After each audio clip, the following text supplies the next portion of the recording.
mais um vídeo. Vem.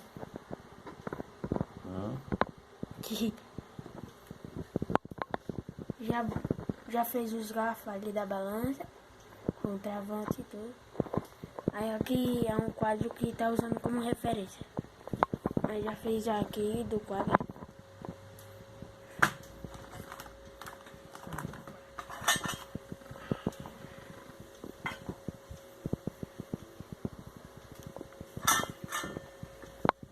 Pegar aqui, ó.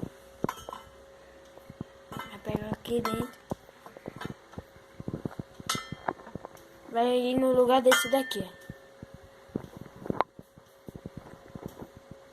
Molde, né? Uhum. Referência para um quadro. A gente tá tirando as medidas para pegar a bateria, no caso.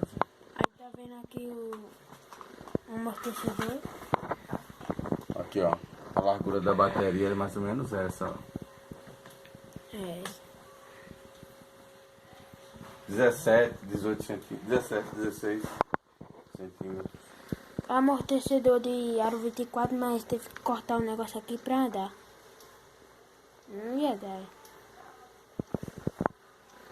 Aí subiu mais ele, que a bicicleta era rebaixada. E aqui tem muito ainda pra subir. Aí botou um caninho de ferro aqui pra ficar em pé. Na balança aí.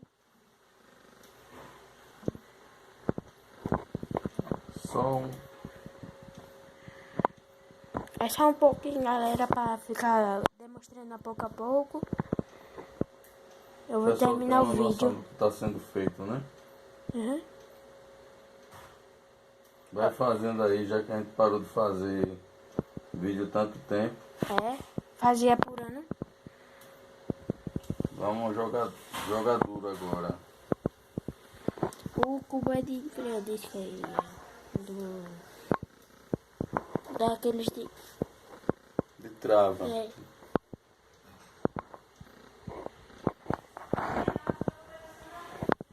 Que pneu é esse, pai? Eu nem sei. Ah, a marca dele aí, o pneu. Pneu é esse aqui. Pneu birrado. Esse motor, você já falou sobre ele? Esse motor é da Kazinski Win, de 1000 watts. Mostra aí, pessoal.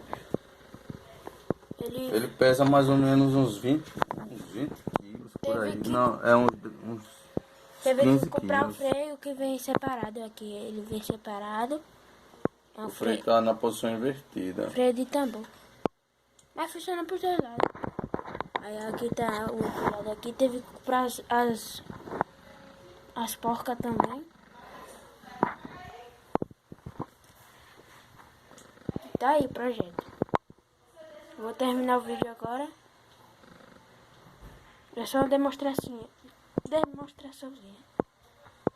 Tchau.